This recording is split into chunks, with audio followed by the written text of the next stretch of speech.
Electricast. This episode is brought to you by State Farm. From your morning podcast to your afternoon playlist, State Farm knows you personalize your entire day, and that's why State Farm helps you personalize your insurance with the State Farm Personal Price Plan. It offers coverage options that help protect what you care about most at an affordable price just for you. Like a good neighbor, State Farm is there. Prices vary by state. Options selected by customer. Availability and eligibility may vary. Shake up your day with the new Starbucks Iced Hazelnut Oat Milk Shaken Espresso. Layers of smooth blonde espresso, rich hazelnut, and creamy oat milk, shaken to delicious perfection. Order yours with the Starbucks app.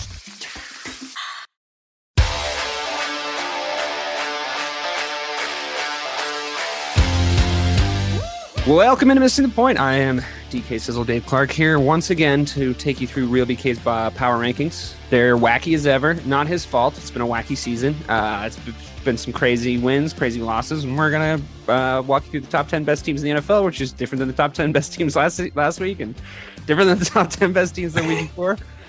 So Real BK is here to defend himself, which is always nice for him. And, of course, we have the return, the triumphant return of Mike Marcangelo. Haven't had him on a power ranking show in quite some time, so happy to have you here, Mike. He's rocking his red, white, and blue Patriots. What would you call that? A t-shirt? Is a long sleeve t-shirt? Yeah, it's like a sweater. It's like a sweater. It's borderline sweater. Thermal? Yeah, it's like a borderline. Yeah, it's like a baseball thermal. Yeah. No pockets. I just want want a sweatshirt. I want to pay now. Yeah. Oh, is the kangaroo pocket the thing that decides? I think so. And there's no hood. Well, that's a hoodie. To me. Yeah. Anyway, I just wanted to paint a little word picture to the listeners not watching here on the YouTube. And I promise we are all wearing clothes, but we're here to talk about football and the kind of crazy NFL season that we've had. So let's just jump right into it. Number 10 on Bobby's power rankings are the New England Patriots. Not something I think I thought I was going to hear myself say coming into this season. Not something I thought I was going to hear myself say last week, to be quite frank, with everybody. But I don't disagree with them being on there. I wouldn't put my non-existent child's college education on them staying in the top 10. But I guess tell me why they cracked the top 10. Bobby, we'll start with you. It really comes down to the quality of football that we've seen through the first 6 weeks and the poor coaching that we've seen through the first 6 weeks and the poor quarterback play that we've seen through the first 6 weeks from most of the league. And the Patriots stand out to me as one of the better coach teams in the league. Besides that left tackle win, he's garbage. And the quarterback, man, I don't know. You guys probably remember during the draft, I was high on Bailey Zappi coming into the season. I didn't actually think he'd start. I never thought that would happen, but I just enjoy watching this team play football right now. The offense is funner than it was. The front seven's pretty legit. They could use some linebacking help, but compared to the teams below them on the list, man, it's just when you watch them, you know what you're getting. It's a consistent style of football, which is something that you don't see in the NFL. So that's why they cracked the top 10. It's mainly because I love Bailey Zappi too. It's zapperific. As ever, I deplore the lack of strength of schedule factored into these top 10 power rankings. I think playing the Cleveland Browns and the Detroit Lions to me does not admit a great team make, but I do agree with you that Zappi's been playing really well. Mike, let me ask you the question that I think is probably the most talked about question in New England right now. Who is, in your mind, if everyone's healthy, the number one QB in New England? I mean, I think that it has to be Mac Jones. So I think what we're seeing now is what we saw from the Cowboys and Kellen Moore. Right? Once Dak went down, it looks like they called a better game. It looks like they made this offense easier and more digestible for Bailey Zappi. I thought that his performance in Cleveland was good, but it's against Cleveland. And listen, I'm basically wearing a Patriots fucking billboard right now, and I'm here to tell you that I don't think they belong on the top 10. Thank you for putting them there, but I just think it's a matter. I appreciate it, but yeah, I mean, if you look at the teams that they're ahead of right now, right? So it's just a matter of like a principle of not having teams that play that bad of football right now on this list. Because listen, the Bucs definitely could be on this list. The Packers definitely could be on this list. The Ravens could be on the list. The Rams, the Dolphins, like all these teams. But week in and week out, something weird is going on in all those cities across America. I don't know what it is. Well, we know what it is in Miami. But for the rest of them, it's just it's the Rams' offense is horrible. They have no running game, and Cam Akers and his coach are having a drama fit every week. You have the Ravens, who just can't hold on to a fourth quarter lead for the life of them. Obviously, the Buccaneers, Tom Brady's going to weddings on Friday night, getting hammered and playing like crap on Sunday. The Packers, those troubles are very documented. Aaron Rodgers' offense. The Niners just lost to the Falcons. It's just like you go down this list, and there's so many glaring weaknesses or like glaring red flags for all these teams. And the Patriots just have that one green flag. The Patriots made the top 10 because everybody else sucks. Yeah, right. That's a factual statement. Yes, I would just advocate that. So do they, and it's just again, it's the Lions, it's the Browns. I don't know what's going to happen against the Bears. But also, like the only two arguments that I would make about number 10 would be, I would advocate for either the Bengals or the Titans. Bengals because they were in the Super Bowl last year, so they should get that. And then Bengals are number 9. Oh, they are? Okay, perfect. Well, then you already solved that. And then the Titans are what, 3-2? 3-2. And they have a negative 23-point differential, and they've still won 3 in a row. So, like, there's something to be said about that. Their offense is not great, and they're still winning games. But I mean, great. They were the other top contender. When I first put the list out, they originally were the number 10 team, and I sat there and thought about it for a minute, and it's just I trust Zappy and Mac Jones more than I trust Ryan Tannehill at this point. So that's why they got that. And Bill Belichick, and Bill Belichick, yeah. Because, like you said, I mean, the coaching around the league has been, for the most part, pretty atrocious. Some pretty terrible calls. Like the idea of a team like the Las Vegas Raiders taking a gamble on Josh McDaniels, and Josh McDaniels just like finding a way to lose. Like that's just like seems to be his MO. Like, I'm just gonna find a way to I remember when they played the Chiefs, Andy Reid just got in his head so hard, and it's like, I don't know who Josh McDaniels is. Like, is he this offensive guru, or is he just like all hype, And then you watch him coach the Denver Broncos back in the day, make weird trades, like advocate for weird trades and like build a weird team. Yeah. And like build a really weird team. And it's like very strange. And then you watch him in Vegas going for it in situations where he shouldn't be going for it and doing all this weird stuff. And he's the perfect example, I think, of, I don't know, probably 23 bad coaching jobs so far across the league. And I think you're right about it. Like, I think the Eagles look really well coached. The Patriots look pretty well coached for obvious reasons. I think, I still think the Chiefs look really well coached. I don't even think something's up with the Bills, like as much as they won that game and it was a big win for them, something's up with them. So I just think like across the league, like game plans really aren't being implemented. And I do genuinely see your point. As far as them playing the Bears on Monday, like talk about finding a way to lose, man. The Bears like genuinely could be 4-1 every week, bro. Like they could be 4-1, but it's like something happens where, and it's like, it's tough, right? Because like Justin Fields, like year 2, you want to see him like make plays to win games. The ball's like never in his hands to win the game, and then when it is, his guys let him down. He made the play on Thursday. To be fair, he made the play. Yeah, and I mean, obviously, if Darnell Mooney's your best wide receiver, you might be in a little bit of trouble weapons wise. He's not a bad receiver, and he made a great catch this season, like a great one-hander. It's going to be on the highlight reel for the season, but come on, we need some weapons on that offense. I get it though. Like, we're rebuilding. We're in a full rebuild. Do I think we'd be able to beat the Patriots on Monday? Who fucking knows what could happen in this league? You know what I mean? I think we got a little cursed by the fact that we were on Thursday night, and there's something to be said for how turgid Thursday night's been for the most part this season. And like, it's laughably bad. And I think it was just like anybody playing on Thursday is just cursed to have a bad game. But yeah, I mean, I don't know if they're going to be in the top 10 next week, but here they are now. Moving on to the Bengals. They're defending AFC champions, right? They have studs all over the field. They have Jamar Chase, who finally looked like himself this week. Joe Burrow finally looked like himself this week. Kind of showed up like a man on the mission, going back to Louisiana, showing up in the game-worn Jamar Chase LSU jersey. signs in the crowd. Thanks for coming, Joe. But like, this is our house, blah, blah, blah. Like he needed to go win that game.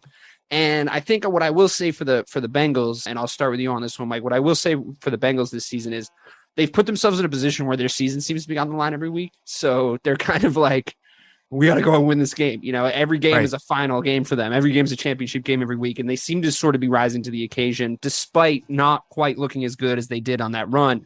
Would you agree with that? And do you think that the Bengals are going to stay in this top 10 for the foreseeable? I just think that it's too fine of a line to have to walk. Like I think we've seen it over the last couple of years. Joe Burrow, like the Tiger King, he does thrive when his back's against the wall.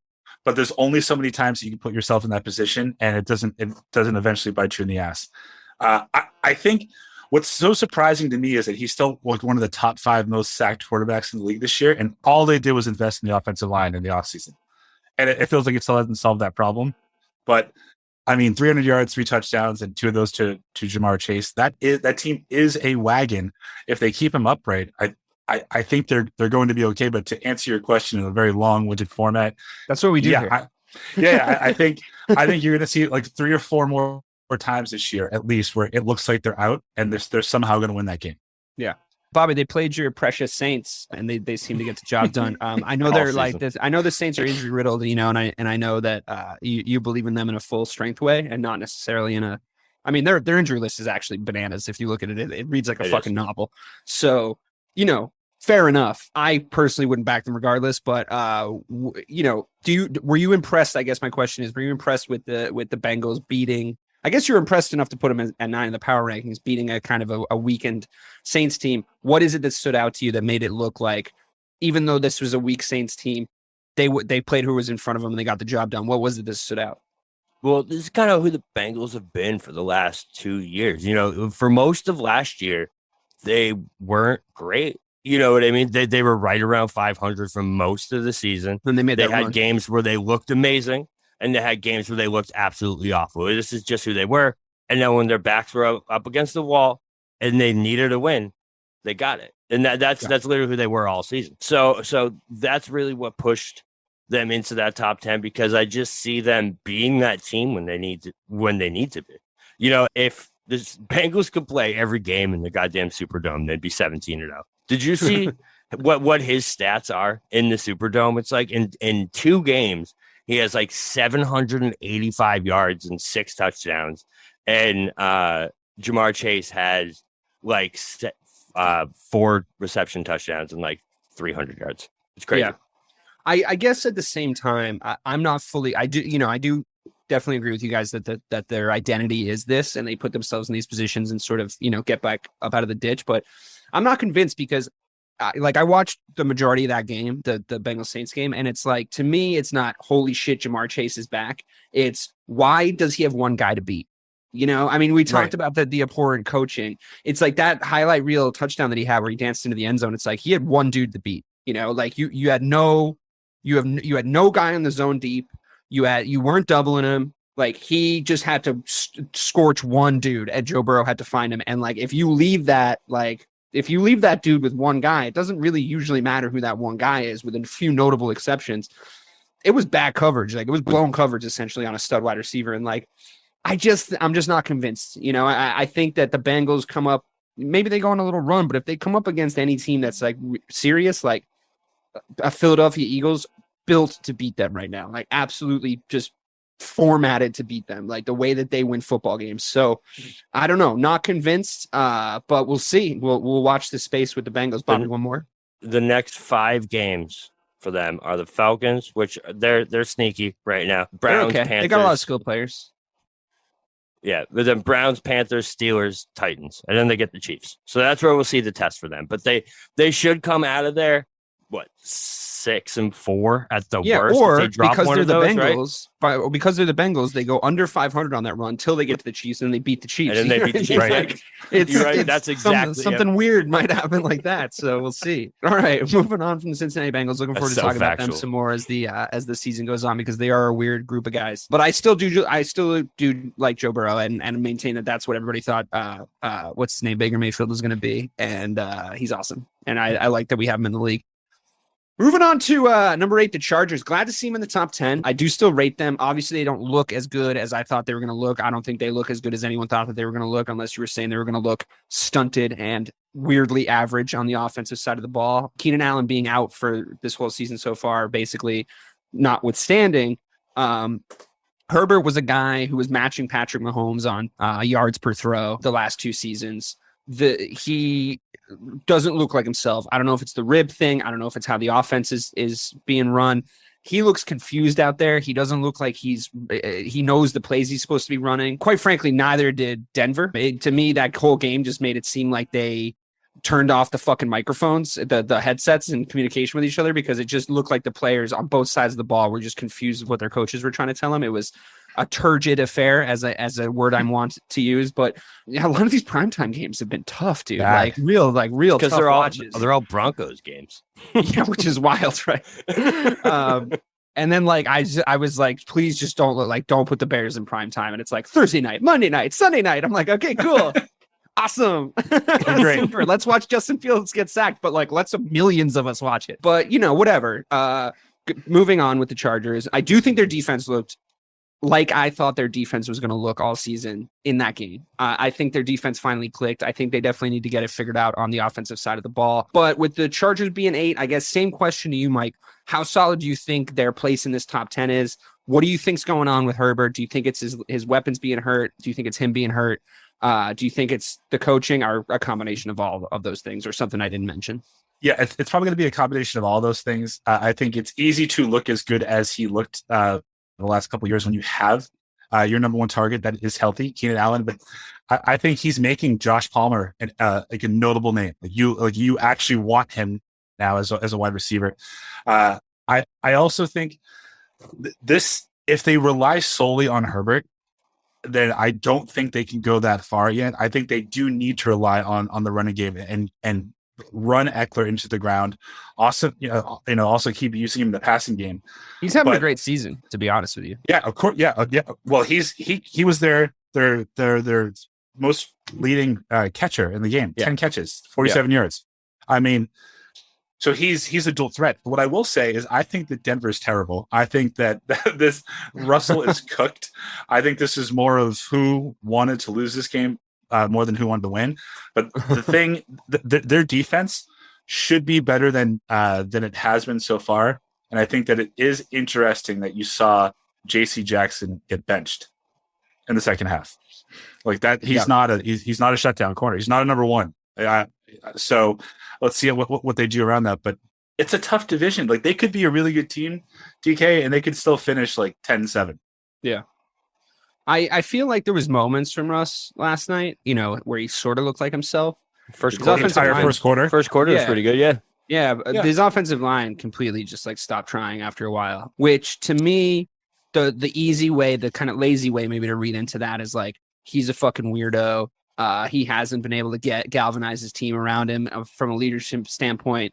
Everybody knows that he's kind of a weird robot, and his offensive line aren't like motivated to make him not die. But I mean, or maybe they just aren't great, or maybe he's just not releasing the ball quick enough, he was definitely guilty of a couple of times last night. Decision making from the first quarter to the fourth quarter looks like two different brains inhabiting the same body. Like, the decision making was atrocious in the fourth quarter. Like, I honestly couldn't believe it. He looked like fucking Rex Grossman out there. And I just think, and yeah, the pocket was breaking down and stuff, but it's like, come on, that's Russell Wilson. That's what he does. Like, that's him fucking doing a little skip to my Lou when the fucking pocket breaks down is when he's at his most dangerous. So yes, in the first quarter he looked like that. In the fourth quarter he really didn't. So were they banging him up? For sure. But Jesus Christ, man, like, make some better choices. DK, he went 10 of 10 in the first quarter and then 3 of 18 in the second half and overtime. Yeah, that's terrible. That's fucking terrible. That's really genuinely the opposite of how you want your quarterback to play. Like, Josh Allen had like a tough first half against the Chiefs. They made some adjustments, and then he, like, down the stretch, his efficiency goes way up, and that's really the timeline order that you play your quarterbacks perform. I mean, obviously you want him to play great the whole game, but if you're gonna pick, Bobby, what do the Chargers look like to you? Do they look like a team that are? I mean, I feel like they're teetering, right? Like, they're either going to click, and Keenan Allen's going to come back and he's going to go on a little streak. That defense is going to play a little bit more like they did last night across the rest of the season. And they're going to look like the Chargers we thought they were going to look like: young, hungry, athletic, fast, and winning games. Or they're going to slide. And I think we're going to see it over the next couple games. And I fear it's slide because of what I've seen that coaching staff do and the decisions they've been making. But which way do you see them going? Yeah, that's exactly where I was going to point to it. Is the Chargers can literally go 2 different ways, and they could become a top 5 team in the NFL within the next month and a half, or we could be talking about them, battling it out for second place in that division. I think there is a planet where they contend with the Chiefs for the top spot in that division, but they have to fix things soon. And Brandon Staley needs to stop getting out of the way, man. He's another one of these coaches that this season, the decisions that are being made are just not like they've never been made before in the history of football, and it's for a reason. Like these analytical, like, oh, you're tied at 20. It's worth it to go for the touchdown on 4th down at the end of the 4th quarter when you're tied and can just take the lead and make the other team drive the length of the field. You know what I mean? So Make them do the work. It's mind-blowing to me that there's been a lot of that this year, man. A lot of like, why are they going for 2 right now? Like the math doesn't add up. Why are they going for 2? Like a lot of that, not just with the Chargers. I'm talking across the whole NFL. Like a lot of those moments where you're like, just kick the fucking extra point, or like just kick the field goal, or just punt it. It's fine. Don't worry about it. I mean, we even talked about Harbaugh making these decisions. Like there's something been mixed into he's the main guy. He's the number one culprit for me. He has like a 30% success rate. So the rest of the NFL is like, you know what? Let's do that. Let's do that. Like, what? Right? What?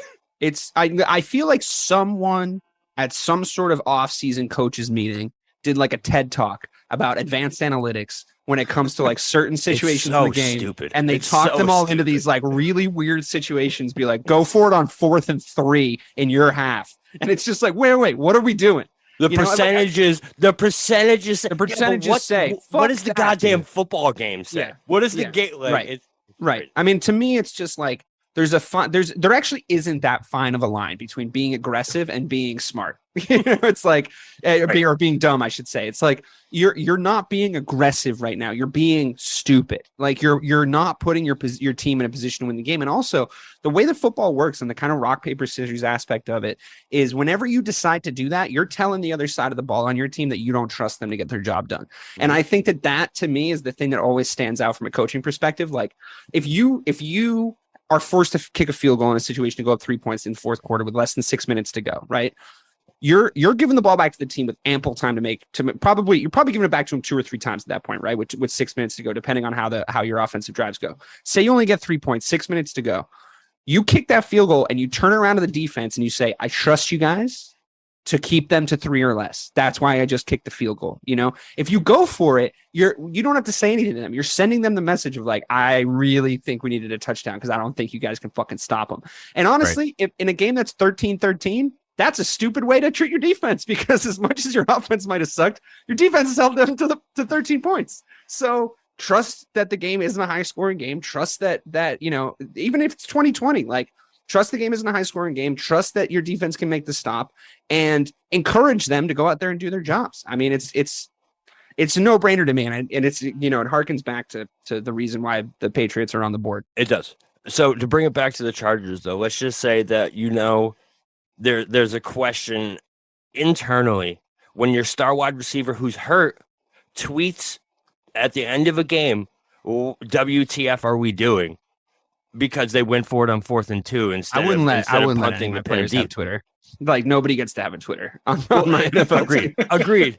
But he since has deleted the tweet, but it was out there. There's no deleting anything. The internet is a permanent place. But listen, if that's happening, right? If Keenan Allen's doing that on Twitter, you better believe that's happening within that locker room. Of course. You know what I mean? Like that's not the first person that thinks so that. Leaky, Right, exactly. So it's just that there definitely is red flags, but Justin Herbert and Keenan Allen when he's healthy, and Khalil Mack and Joey Bosa, like those guys kind of put them into that top 10 because, like we said, it's a big pile of shit underneath them. So, but just think about what you just said. They have all those people on defense. And to Dave's point, they still fuck around with it. Yeah, and they don't trust them. Why spend hundreds of millions of dollars on your defense and just say, you know what, we're going to go for it instead of trusting you?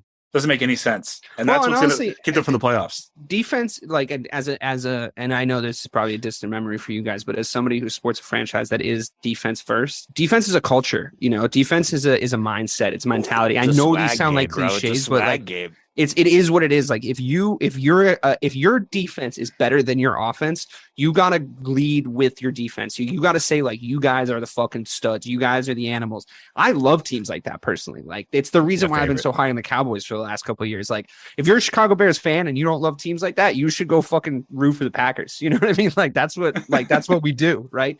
Then you're probably really depressed. I mean, I am really depressed, but like that's because of the serotonin. But like it's the reason why, from my perspective, like I've been high on the Chargers going into this season. I've been high on the 49ers going into this season. I've been high on the Cowboys going into the season because I love a good defense. I love a good defensive performance. Like my favorite performance of this whole year so far has come from the San Francisco 49ers, as much as they didn't look very good against the Atlanta Falcons. I love a good defense. And to me, it's disrespectful, because it's a hard job and it gets harder every year based on the rule changes. And it's very like, I grew up playing Madden to just go like, no, we'll score again. It's like, nah, dude, trust your defense, man. I need them to make better decisions in that sense and big up those players because they have studs all over the field, the Chargers on the defensive side of the ball. And if you have a guy on your team with the last name Bosa, you should trust your defense to fucking do what they're going to do. Right. You know what I mean? Like it just is what it is. So it's disappointing how that team is being run because I really genuinely believe that they have a ton of talent. Let's move on to number 7. Surprising, I think, drop in on this, but I mean, record-wise, no, but I didn't think I was going to see the New York Jets on the Power Rankings top 10 this year, to the point where I'm going to be real with you. Like, I have not been paying much attention to them. Like, I don't have any other players on my fantasy team. I did not think that they were going to be good. And I need someone to explain to me what it is that got the New York Jets on the top 10 of the power rankings. And if anyone can, I mean, I'm not saying they shouldn't be there, but like, what is it that have gotten the New York Jets named as one of the best 7 teams in the NFL? So so first of all, the least expected name I've ever had to put on this power rankings. Both New York teams. We wouldn't have. Both of them. Yeah, both of them. Giants are next, by the way. Spoiler alert. They earned it. If you look at the schedule, man, they've had the signature young team wins the past 3 weeks, where they have the game that they had no business winning in Pittsburgh, where they scored 2 touchdowns in the last 2 minutes. Then they have the big divisional game where they absolutely spanked the Dolphins. And then they come back and have that big game against the big team, the Packers, that no one expected them to beat. And they come out and just dominate them. I just think, Mike, I said this to you. I don't know if you remember this, but during our first initial power rankings, I was like, the Jets are my weird, like, why are they in the playoffs team? But they just have that swag, man. The coach calls them the baby Jets. And anytime Baby Bears is a lot cooler, just for the record. What? I mean, we did the Baby Bears thing first. There's alliteration in that. Baby Jets is fucking stupid. Why wouldn't you say Junior Jets? You guys are fucking stupid. It's super dumb. Alliteration is important. That is way better. Right. That makes me hate them. Their top 5 draft picks are all starting on defense. Yeah, and they're contributing. Bro, Sauce Gardner is already a top 3 cornerback in the NFL. He is locked down, shut down from day one. That dude is legit. I don't know. I just love they're a fun team to watch, at least on defense, because they just have that swag, exactly like you said. Like, defense is a culture, and when you have a team that has that kind of defense, it exhibits this kind of swag that just comes off of them, where you're just like, bro, I love this team. Like Sauce Gardner putting on the cheese head as he's walking off, like people were giving a shit for. I love that shit. Yeah. Like that gets me so fired up, bro, that he was like, yeah, let's go. He said Green Bay felt like home to them. Like it wasn't even a road game for them. Like that shit, bro, that shit runs through your locker room. And that's the type of stuff that gets you those weird playoff teams that you never expect. Totally. Mike, what do you think? Are these Jets for real?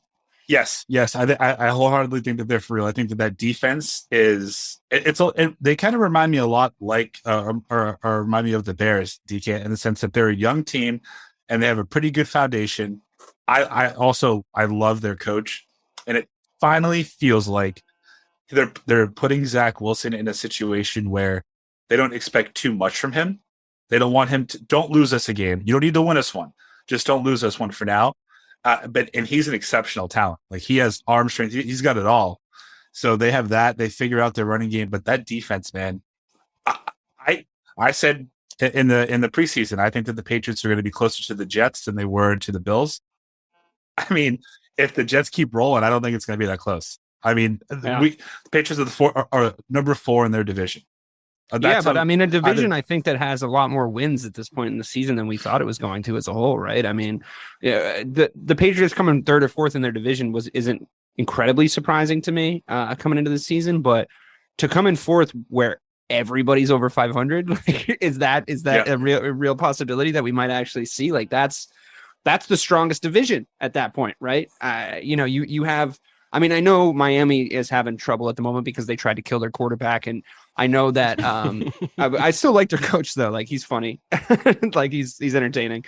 But I feel like he just broed that. He's like, bro, you'll be fine. Come on, bro. Good. Just go in there. Bro. It's fine. It's fine. I mean, I know you're not making any sense when you talk right now, but you should just play. But yeah, I mean, that's cool. I like a good defensive team. I don't like the Jets though. Something about scary. The franchise. Listen, that they are hard to like, but this team's likable. Yeah. If that makes sense. It's one of those where, like, listen, I had like no faith that they were going to beat the Packers, and it was one of those where, like, if they do this will bring them to the point where they can be a believable good team. But because can we talk about the to Packers go into dysfunction though? Like, I mean, that has to play some sort of a but part it's in it still because going into Lambeau as a young football team and coming out of there with a win, regardless of what they're playing like. Like, it's but I mean, Lambeau. this is an iteration of the Packers that looks like it can lose at Lambeau to a team like the Jets. You know what I mean? They Like, look like I'm not taking anything away from the Jets. I'm really not. Like, they win and they earn their win, and the Packers have looked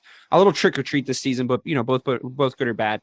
I mean, Aaron Rodgers coming out after the game and being like, simpler, needs to be simpler, and then Matt LaFleur being like, I don't know what the fuck that means. It's like, guys, honestly, whatever dysfunction you have, I mean, I obviously revel in it. Love it. The only thing I like better than a Bears win is a Packers loss. But your dysfunction, at least keep it behind closed doors. Like, at least don't come out in the press. And obviously, Aaron Rodgers has gone weird. I mean, he's not Kanye weird. He hasn't become like a full blown anti-Semite, but he's gone fucking weird. He's a weird dude. He's doing fucking. I don't know. He's definitely different. He's definitely since he did the ayahuasca, his whole persona is a little different. And the whole like his family doesn't speak to him thing. Like, I mean, his family might be assholes, but like, why do I know about that? Who's his publicist? It's fucking weird, and he looks like he's about to ask me to like sign up for something outside the fucking grocery store. Also, it's like, dude, it's not a good look. So, and also, he doesn't seem like he cares that they're losing. He doesn't care. And he might care. He doesn't seem like he cares. And I feel like that, that trickles down to the guy that doesn't get to talk to Aaron Rodgers on the roster. You know what I mean? Like, that guy that might need to come up and make a big play. He's like, well, Aaron Rodgers doesn't give a fuck if we win or lose. So, like, why do I give a fuck if we win or lose? Like, that's just, it's not a good attitude for him in the press conferences. Again, I love it, but I'd like to see the Jets beat a team that isn't obviously dysfunctional. To start to say, like, they're the real deal. That's just me. Aaron Rodgers, remember, I'm talking about Aaron Rodgers, has the most passes behind the line of scrimmage so far in the NFL this year. That's so absurd for Aaron Rodgers of all people. Well, it's because to be leading that step. When he says their offense looks weird as fuck. It's because of all the rookie wide receivers. That's 100% why. But then it just goes back to like, listen, they did this to themselves. This is like what I was talking about with the Cowboys. It's like, listen, you can't let everyone go and bring in rookies and expect it to be okay. Yeah, sorry, but you also can't not trust your coaches ever and bring in new regimes every like few years because like you're a little bitch and what you say goes because you're Aaron Rodgers, and then expect a dynasty to be built around you because everybody's going to have different opinions on who should be in there. This is what happens when you don't give people time to build a team. So like I have no sympathy for them. Not that I would anyway, but Mike, go ahead. I was just going to say, like, simpler in Aaron Rodgers' mind is like his entire career. I think he's really talented. I think there's a little something going on personally, and I'd love to get into that at some point in time. Totally, but now's not the time. Totally, it's creepy. I don't know what it is. Like simpler is, I'm just going to drop back. I'm going to run around a little bit, and Jordy or Devontae or Randall Cobb's just going to run. But there's not going to be a route. They're just going to beat their guy. I'm just going to throw it there. That's all he's ever known. In the NFL, so it's fine. That's all he's ever known. That's fact because I don't know if you remember like the Jordy days. All them. What he used to do is they do the rollout, and then one of their wide receivers would cut over to the sideline, and that was like their number one play. Like he was so good at that throw on the sideline. It was a really hard throw. Yeah, it is. But and he would be able to make it. You're right. You're right. He's used to that street football where it breaks down, someone gets open, and he hits that open dude. But guess what? No one's open. Right. No one. Well, that's why he's throwing in the flats every play, and there's nobody there for him. And he's throwing it. Like, I think what he's trying to do too is he's trying to go like, okay, well, how do I simplify the offense for myself if I have to make these underneath passes all the time? If I have to pass to the flats, he's going to his tight ends. The problem is his tight ends are, they're good, they're decent, but they're not Kelsey, Gronkowski level good. They're still fucking tight ends is the problem. So how many tight ends in the league can make a play after you give them the ball, like 5 yards past the line of scrimmage? Not that many. They might be able to catch it, and they're big, so they might be able to fall backwards a little bit, but you're not making explosive plays like you're used to seeing the Packers make. I will say I think they have the best run committee of running backs in the NFL. Like, I think the way that they split the touches for their running backs and the way they use their running backs is better than any other team. Like, it's genuinely like it should be studied. Like, this is how you get the most out of two good running backs. This is when you use them. This is when you fill in. Like, this is when this guy spells this guy. This is going to be the reception guy for this situation. Like, they're great at that. So, and he's always had good running backs. So always. It's like when they say, "Oh, Tom Brady's always had a great defense." It's like, well, Aaron Rodgers always had great running backs. It's like it just is what it is. So, I mean, I know we're stuck now on the Packers, and we should have been talking about the Jets, but like they are an important team to talk about. I'm curious where you guys think they're going. So that's why that win over the Packers was impressive, because exactly what you just said, where they have those two impressive backs. Total, those two were 19 for 60. Right. In that game. So, I mean, A.J. Dillon averaged 4.1, but they shut Aaron Jones down. Like, it was no room for Aaron Jones. So the fact they were able to shut that down is impressive. The Packers, though, bro, that's panic button central. Yeah. They're already on the rumor mill for a wide receiver. Something has to change there, because you can't run a college-style offense. There's not even like a good college. It's like you can't run the offense from Navy with the Packers. You know what I mean? Like, that's not going to work. So something's got to change, where it's either got to come from LaFleur, or Rodgers, but it's panic button central in Green Bay for sure. Yeah. Except for Aaron Rodgers, he can't panic anymore because he lives on a different plane. Right. But by the way, I would love to get to the center of those issues with Aaron. If you wanna hit me up, we can take. Dude, you can come on the show. We can talk. I will be aggressive, but you can handle it. So moving on to the Giants, the other New York team that makes this list, right above the New York Jets. I like this team. I like the way they're coached. I like the way they're motivated. I like the way that they're using Saquon Barkley. I like that they're keeping him safe, but keeping his productivity high. I like the way they're using their quarterback, who is obviously limited in a lot of ways, but they're using him to win games. They look like a 7 out of 10 at everything that they do to me. But most of all, considering what has emerged as the theme of this show, they're one of the few very well coached teams in the league. And I think from a man management, motivational standpoint, from a tactical standpoint, from a game time management standpoint, they look fucking great from the coaching side of the ball. It makes me super jealous. And I just, I'm not saying Eberflus is like a bad coach. It remains to be seen, but he's making a lot of the same mistakes. He's no Brian Daboll, though, is what you're saying. Yeah, I just think they're super well coached. I think that it looks to me like a coaching staff that looked at a team and said, I think I know what to do with that team to make them into winners. And they came in, they executed that game plan to, quite honestly, perfection up until this point. I think once some tape emerges, we'll start to see some of the personnel holes that they definitely have get exploited. Once that we get into the sort of the middle and the end of the season, I think it's difficult to ride the wave of momentum that they've been riding. But as of right now, can't slight them. They've done what they've done. So, Mike, to you, what is it that's made this this Giants team good, and what is it that they're going to have to do to sustain it? So I think it's their grit, and that's such a useless, shitty thing for me to say, because I can't live this. It's not like tangible, but very Dan Campbell saying.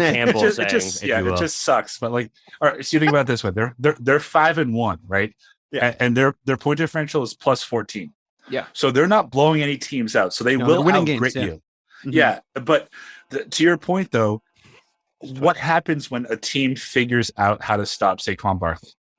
because then do you trust Daniel Jones and his wide receiving core, which isn't great, to win you a game? I don't know. I just feel like, again, another useless platitude, but I think this entire team, like they just all actually believe in each other, so that they're making up for it. They're overcompensating. You sound so much like a Dan Campbell press conference right now. Yeah, we really just got to put our best foot forward. This is my TED talk on how to lose fucking listeners on a podcast. But like in reality, I think we're gonna figure out when they come up against a team that shuts Saquon out. If Daniel Jones shits his pants like he has in the last 2 years, then we know that he's probably not going to be on the Giants next year. But I just think week 6, I would have never guessed that the Giants were going to be 6-0. I don't think anybody was going to be honest with you. But I do see your point. I think that, much like we were talking about with the Packers just now, there's always going to be a game where a team figures out how to stop the run. There just always is. If you rely on the run to set up your passing, you can survive that. If you rely on the run to spell your quarterback or to confuse defenses, you can survive that.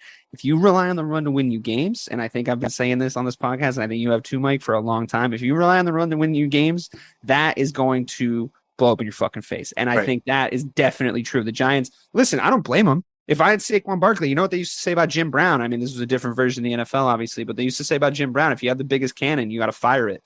If you got Saquon Barkley, you fucking use Saquon Barkley. But I absolutely agree with you that they are going to find themselves, they're now a playoff team. They're on track to be a playoff team.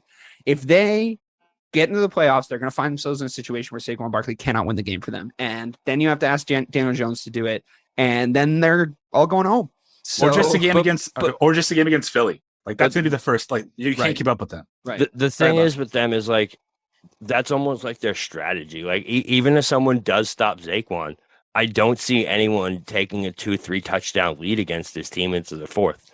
And that's all Dabo wants to do is stay in these games because he knows when it comes down to that fourth quarter, he can beat anyone. He can out-strategize anyone in one quarter.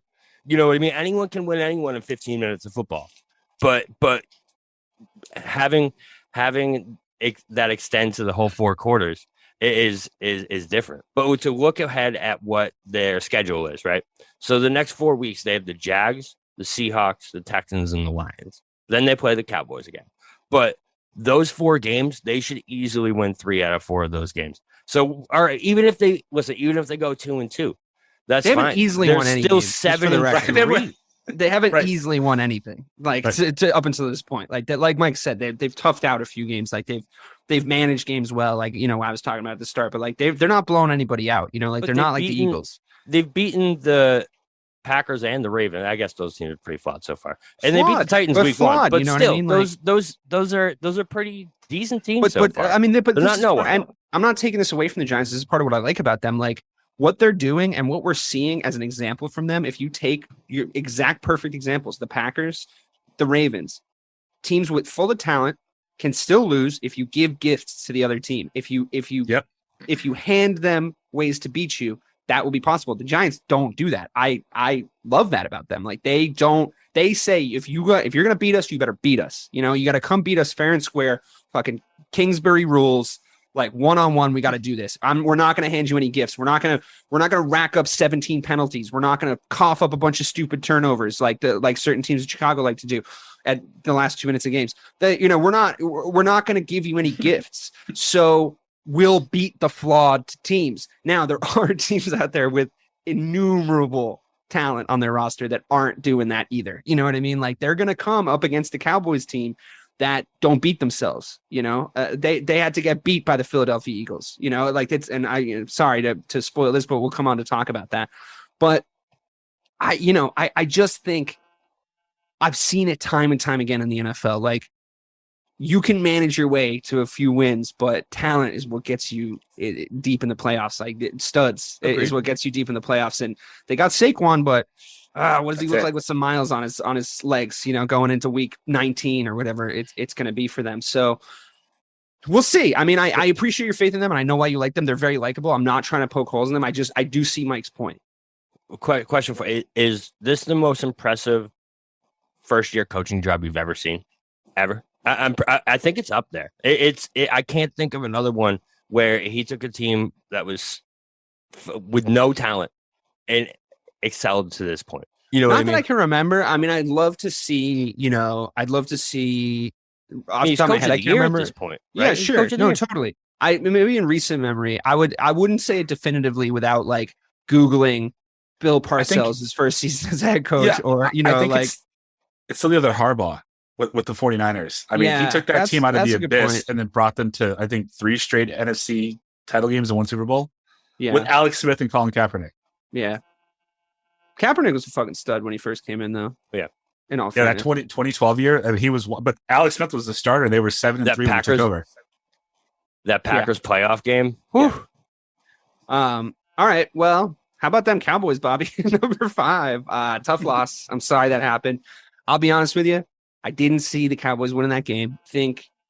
I don't think they're a bad team. But I think we're going to come up to and we talked about this a little bit, and this was sort of your point last time we talked about the Dallas Cowboys.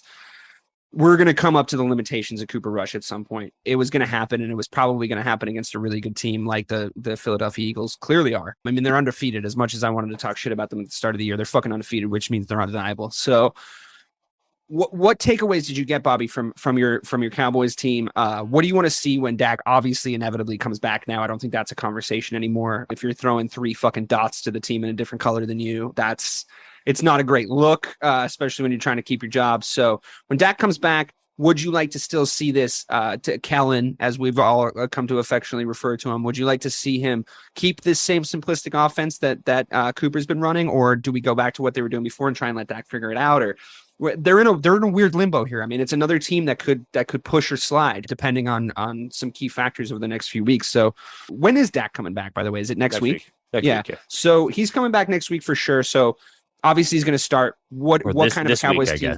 Yeah, well, sure. What kind of a Cowboys team do you want to? So I just think you keep that same idea of the offense. You just expand it a little bit and give an opportunity for those big plays, which they already still kind of were. It's just Rush wasn't delivering on them. Each of the interceptions was at least 15, 20 yards down the field. By the way, that duck to CeeDee Lamb when he was wide open was one of the worst throws I've ever seen in my goddamn life. But no, listen, this past week was exactly why Cooper Rush can't be the starting quarterback. You know what I mean? When you have to rely on solely his arm because our run game isn't getting that movement, you saw what happened. He had a one passer rating in the first half. I just, with this team, they very easily are the second best team in the NFC. You know what I mean? It's very possible that that's the way this is going to shake out. So I just can't see them, wasting this out. I can definitely see it. I don't want to see them waste this opportunity without expanding this offense for Dak. Because if you add an electric quarterback or an electric offense onto this team with that defense, and even if we're putting up 24 points a game, we're going to be a tough team to beat down the stretch. Tough team. I just want to say, because I listened to a show when I was on my honeymoon, and I heard you both mention me about how I was telling you that the Cowboys are going to be in it just to fuck with you and just to be like an asshole. I didn't say that. No, Bobby did. I said I was surprised to hear that Mike was high on the Cowboys before, because I didn't remember you saying that. And Bobby was like, he's just fucking with me. No, so I understand why you feel that way. But I was telling you that because that's how much I believe in that division just fucking each other. That's what they do. Like, you just never know in the NFC East. What I will say is I think when Dak comes back, as long as Kellen Moore doesn't become a paranoid schizophrenic like he was in the first couple of weeks, doing all these double reverses and jet sweeps and all this crap that doesn't fit Dak is going to make your lackluster wide receiving core better, because he throws to the open guy. He loves CeeDee Lamb too, but he made him. That's why you love him. I also thought that this was Zeke's best game of the season. So if you can split 30 carries between those two, however way you want to do it, and you get $150 out of those backs, then anyone you play is in trouble.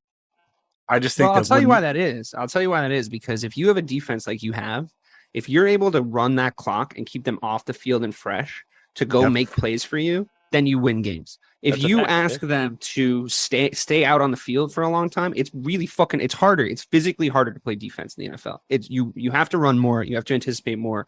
You don't get to make the first move. You're always reacting, right? So it's more of a toll physically. Also, I think there's a little bit of a bigger drop off in the sort of quote unquote skill positions on defense, like the safeties and stuff. If you have a stud safety, chances are you don't have another stud safety sitting right underneath them. Like you might have for running back, for example, or you might have 3 very serviceable tight ends, So I think keeping those guys, keeping your offense on the field for as long as possible, managing clock, and almost asking Dak to not be the guy that he thinks he is, which is in the class of the Aaron Rodgers and the Tom Brady's and the guys who go out and win you games, and asking him to be a little bit more of a game manager so your defense can win you the games.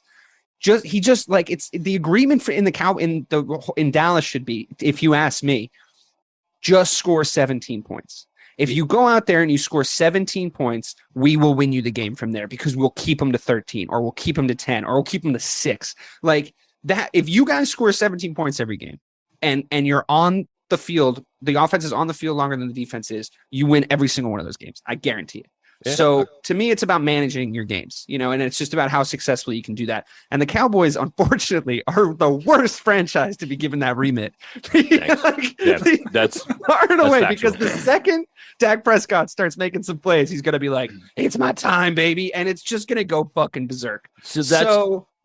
That really is the MO with Dak, though, is like when you look at what's made him successful so far in his career, it's when they play, football that's not based solely off of him. The year that his rookie year, it was Zeke's offense. You know what I mean? He had 1,800 yards that first season, like 14 touchdowns. That Zeke was a monster. The next time they were good again I think it was 2 years ago, I guess, and last year. Last year was the defense. And then 2-3 years ago, also the defense. Plus Zeke. That was like the Jalen Smith, Van Der Esch season where they were like you also had a lot of better wide receivers at that point. But like putting too much on Dak has always shown that it isn't going to work out well for us in the end. We'll win a couple games. We'll score 40 points in a few games.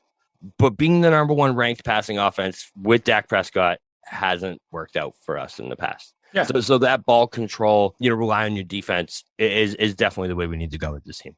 Because that's the way that you're going to go far in the playoffs, too, especially in this NFC. If Dak Prescott had come into the league 15 years sooner, he would have been like the greatest quarterback ever. Because I just think that the margin for mistakes at the quarterback position and the reliance on quarterbacks to win you games is his sort of albatross. It's his downfall. Because, Brett Favre, if you remember, it was like the riskiest fucking quarterback of all time. Like, I'm pretty sure he holds the interception record. So, because he would just fucking fling it in there and he would just try to make plays, and you could afford to do that in that version of the NFL.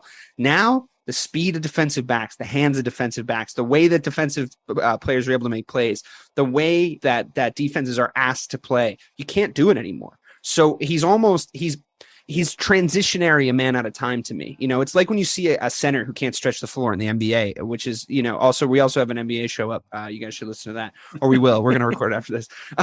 But it doesn't exist yet, but I promise it will. But, I think he's kind of transitionary in that way, don't you think? Because he's not a Josh Allen or a Patrick Mahomes.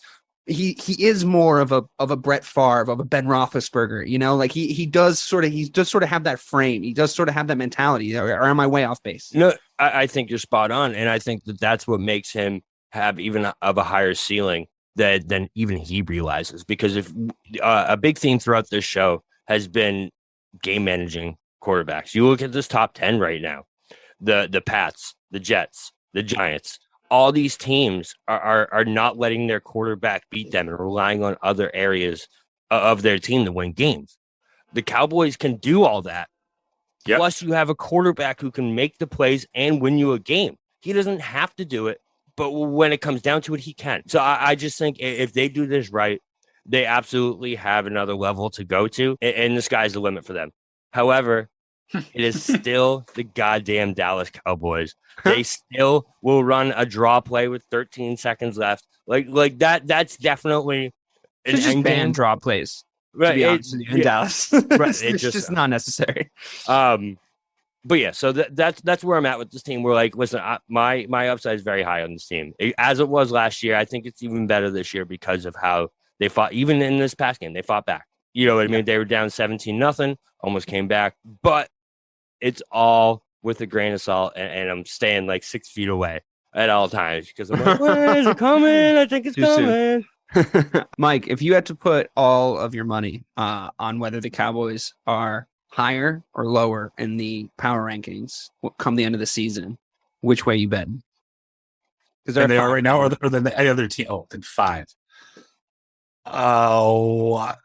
Keep in mind, Bobby makes that. And I was going to say, in Bobby's power rankings or the non-biased one? Depends how that last playoff game goes.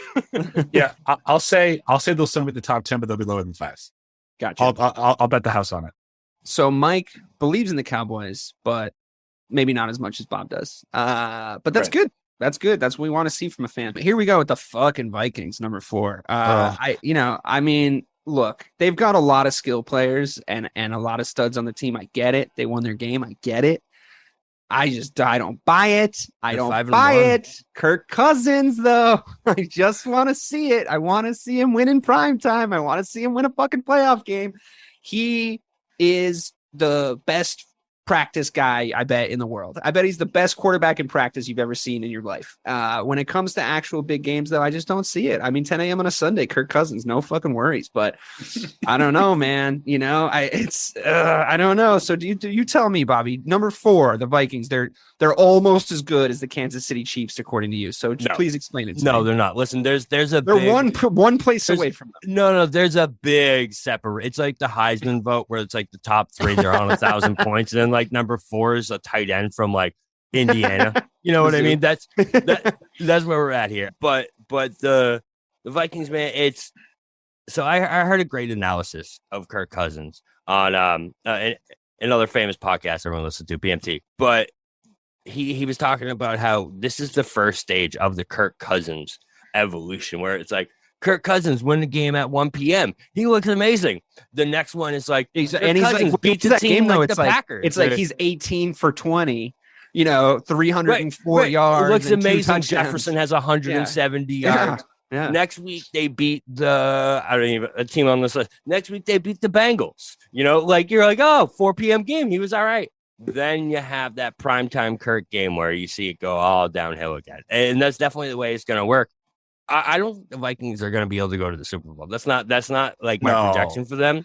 But if they get that Saturday 1 p.m. playoff game, you better believe they can win it.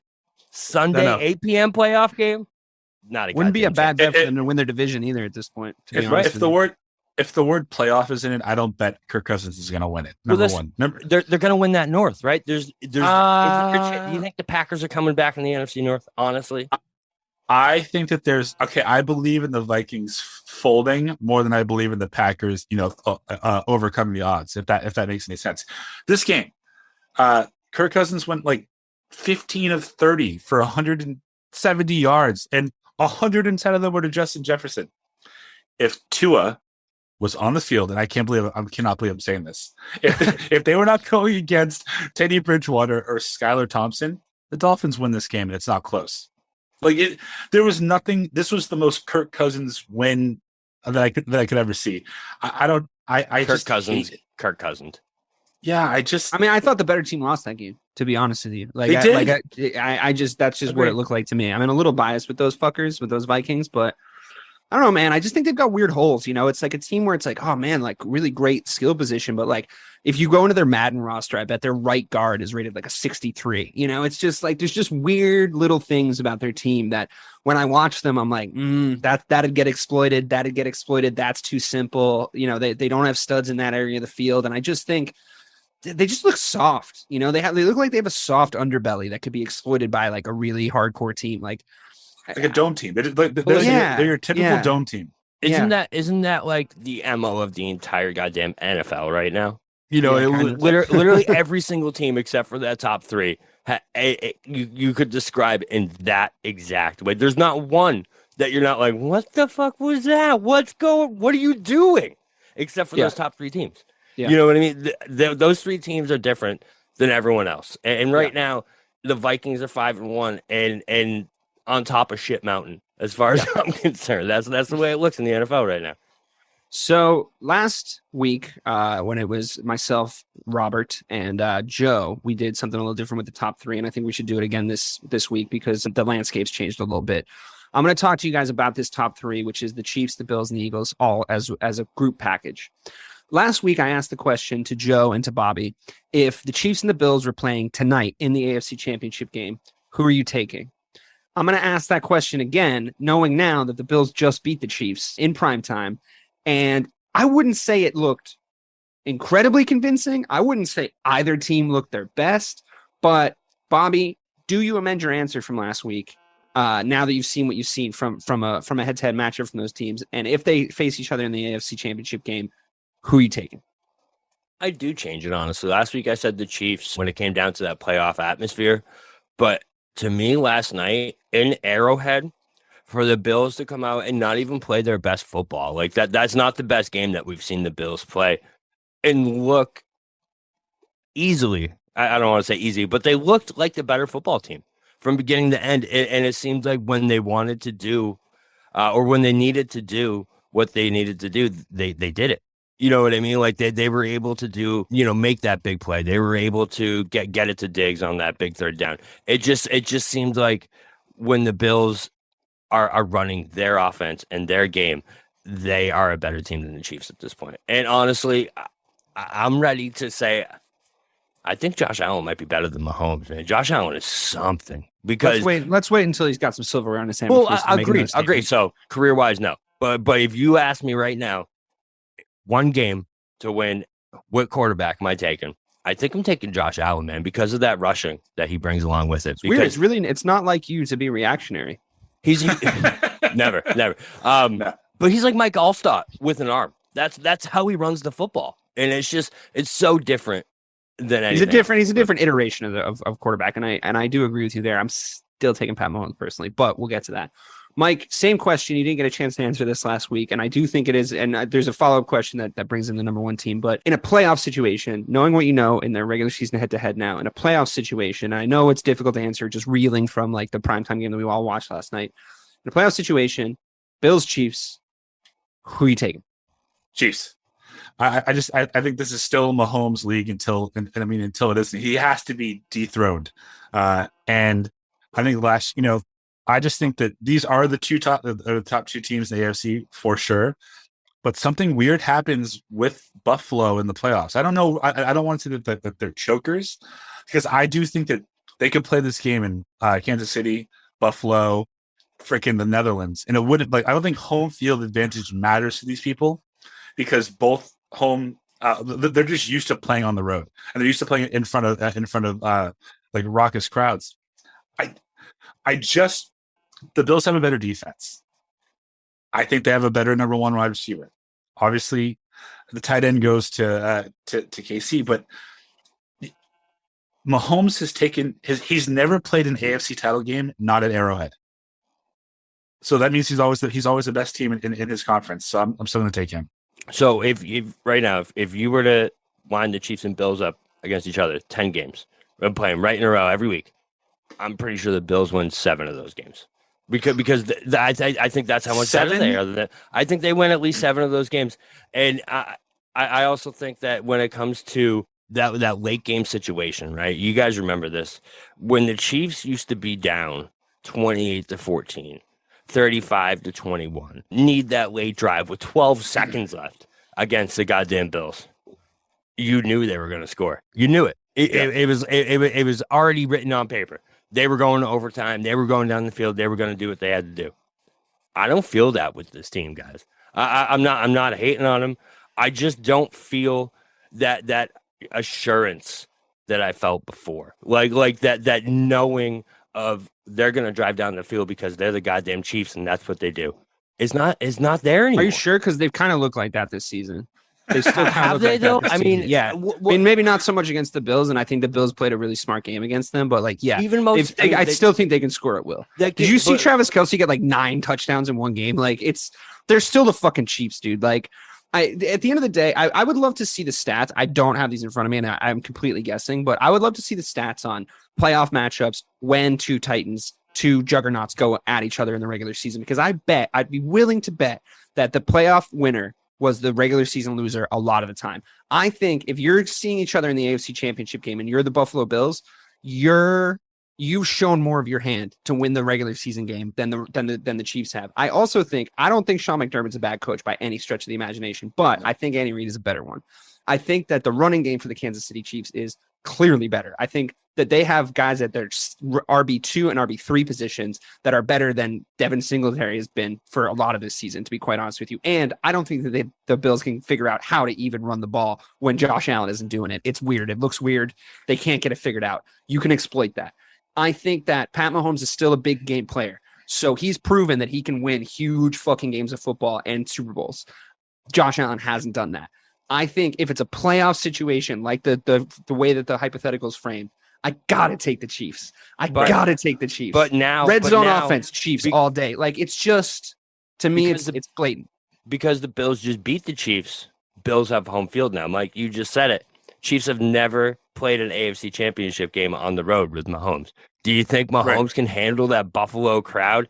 AFC Championship? Yes. Patrick Mahomes. Right, but we haven't seen it before. Yeah, but I did say that it doesn't matter if they play in Kansas City, Buffalo, or the Netherlands. I think that the teams are so talented. The one thing I will say in Buffalo's favor is the emergence of Gabe Davis.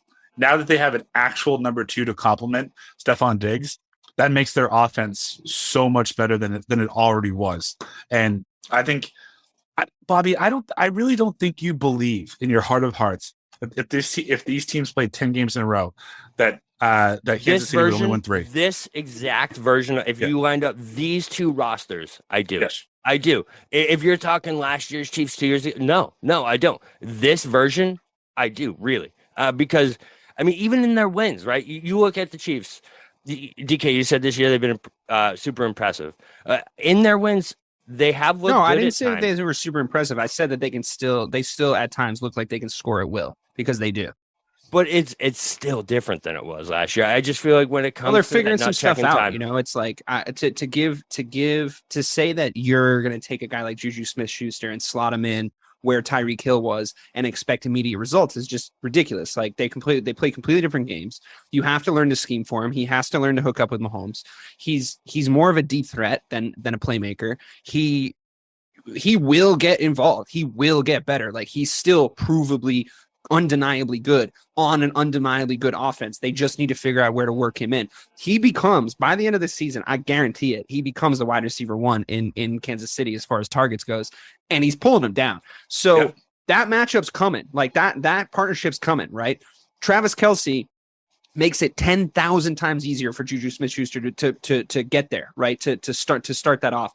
They've been double teaming both those guys. You know what I mean? Like, Mahomes used to be able to give it to Tyreek Hill when a play broke down underneath, and Tyreek Hill will go make a play. They can't do that anymore. Fine. I understand that limits their offense. It doesn't make them look as insane as it did last season, the year before, all that stuff. I get that. However, still Patrick Mahomes, still Travis Kelce, still Juju Smith-Schuster, Clyde Edwards-Helaire is having a great season.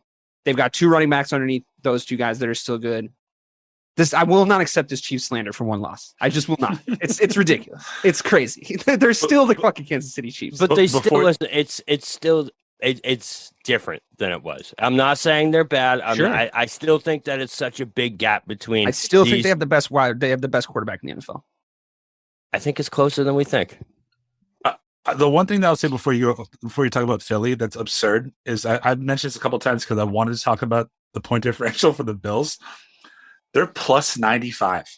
Like, that's absurd. The next closest team are the Eagles, and they're plus 56. The Bills have allowed 81 points on defense in 6 games.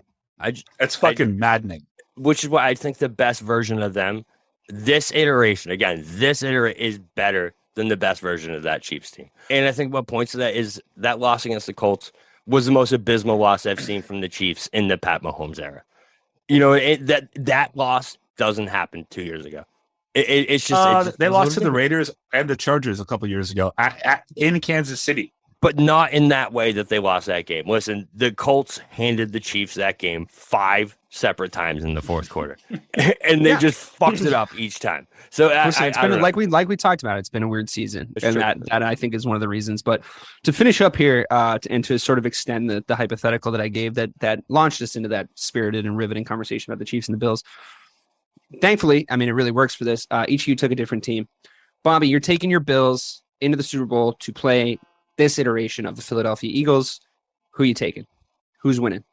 Who is the Super Bowl champ in this fun little hypothetical? I think it's the Bills, specifically just because of what I just said, where I think the best version of them is still better than the best version of Philly in a championship type game with Jalen Hurts, with the unproven commodities at quarterback. But I gotta say, man, I'm so impressed with the Philadelphia Eagles and what they're doing on both sides of the ball. Besides the Bills, to me, I think they look like the most talented football team in the NFL. I just think when it comes to Philly so far, they've just had the most impressive run, and I think that they have the easiest schedule from here on out. So Philly is such a complete football team, and unless something really goes bad or goes wrong in one of these games, listen, if that team's running the football, they are unstoppable. You cannot beat that team if they're running that option play. They made Micah Parsons freeze 10 times last night. I haven't seen that since he came into the NFL one time. It's just crazy what that run offense does for this team. Sounds like you're taking Philly. To be honest but I'm taking Buffalo because of all the reasons I said over that before. Gotcha. And Josh Allen, the alligator points towards Josh Allen, 100%. Right. All right, yeah, I can see that. Again, it's difficult for me to poke holes in anybody that is high on the Eagles, but I'll reserve my thoughts until I hear Mr. Marcangelo's opinion on if he takes his Chiefs into the Super Bowl and has to play the Philadelphia Eagles. Which division's coming home with the Lombardi Trophy?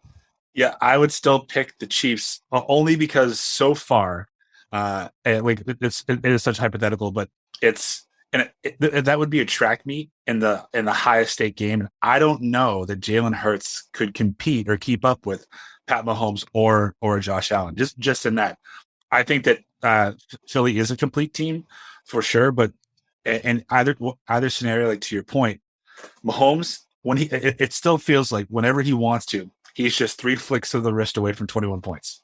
Agreed. And I don't know if Jalen Hurts has that.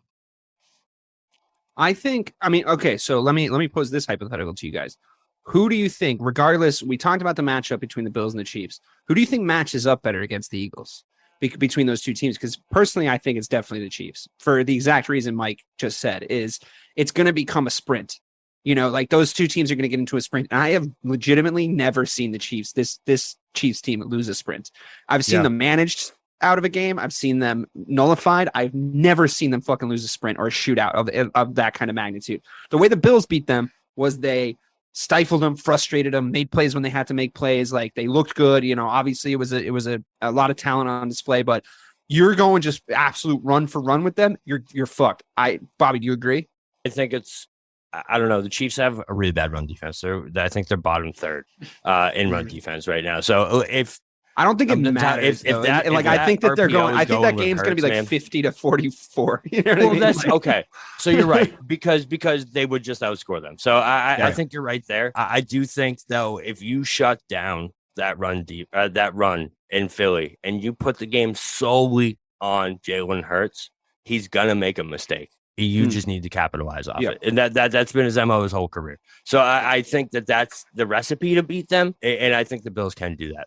But I also agree, if it's a shootout, the Chiefs aren't losing that game. For that reason, and this is just a gut feeling thing, that the Eagles have like that 15+ win regular season crap out in the playoffs vibe to me, like just for that exact reason. And I hate to say it because honestly, they are fun to watch. Like they're really genuinely adding to the product in a big way this season. And I think, and they've beat a lot of teams I don't like, and they've won games that in very impressive ways.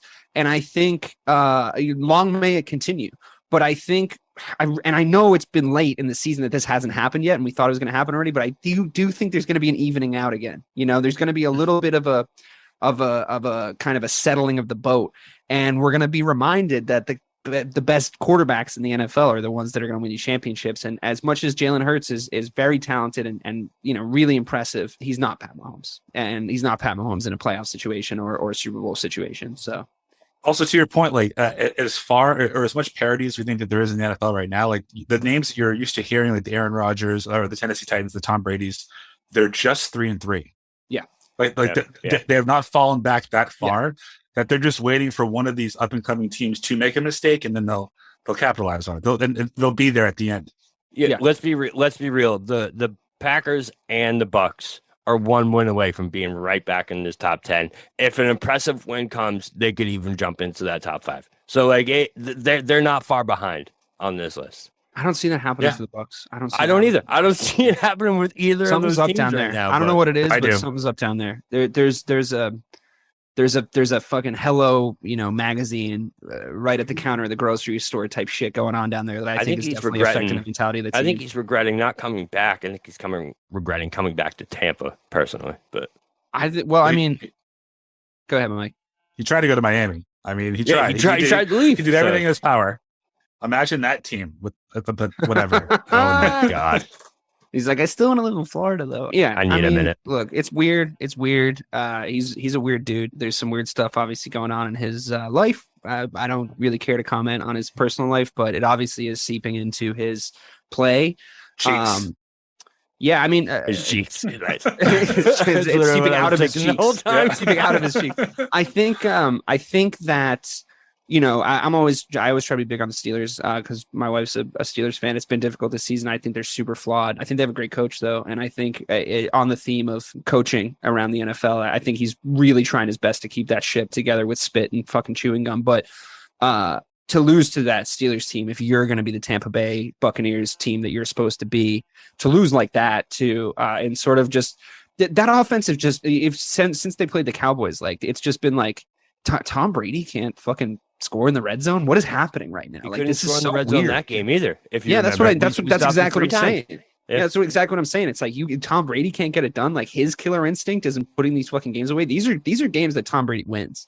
So it's weird. It's just weird. I can't explain it. I've looked at it from a lot of different angles. I've watched a lot of Tom Brady this season, as we all are wont to do every season when he plays. I mean, he's the GOAT. I can't put my finger on what it is, right? Or what's wrong with that. Everything looks right, but something's wrong. Something's fucking wrong. I don't know what it is, man.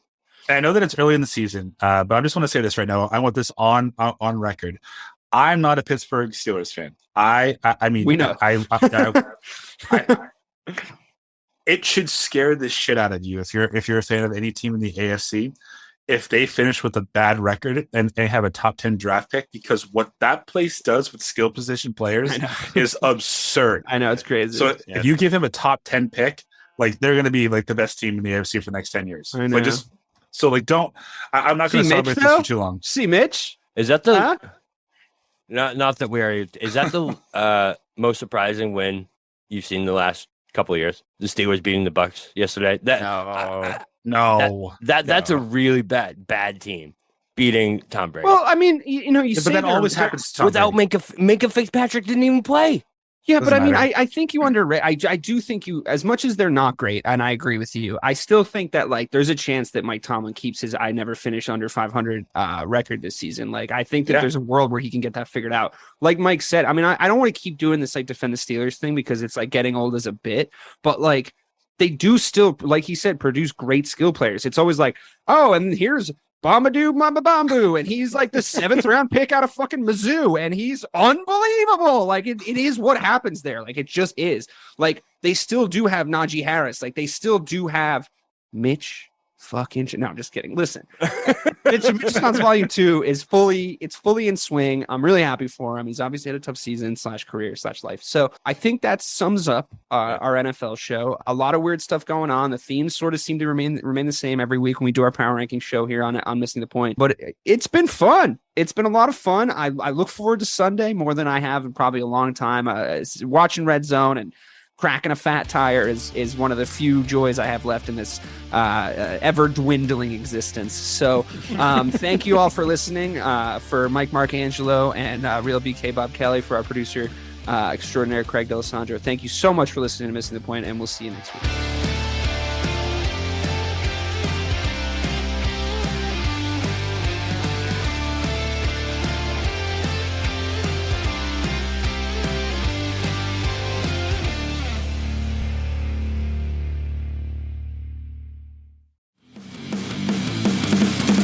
Introducing the Deep Leadership Podcast. Leadership is a people business. That's the philosophy of your podcast host, John Rennie. As a former submarine officer who spent 22 years leading businesses in corporate America before starting his own manufacturing business, he knows that leadership matters. Deep Leadership is real-world, actionable leadership advice from John and his expert guests. Become a leader worth following. Subscribe today. Electricast. Welcome to Ringside with Ray and Prince. My name is Ray Leonard Jr. Oh, is that the set? No, that's just my dad. My name is Prince Daniels Jr. Daniels again with a big home touchdown. On this show, we come to humanize athletes, entertainers, business executives. We're going to see what makes them tick. Tuesdays, 10 a.m. Pacific time on Spotify, Apple, Amazon, and wherever you get your podcasts. We'll see you there. Peace and power. Electricast. Electricast.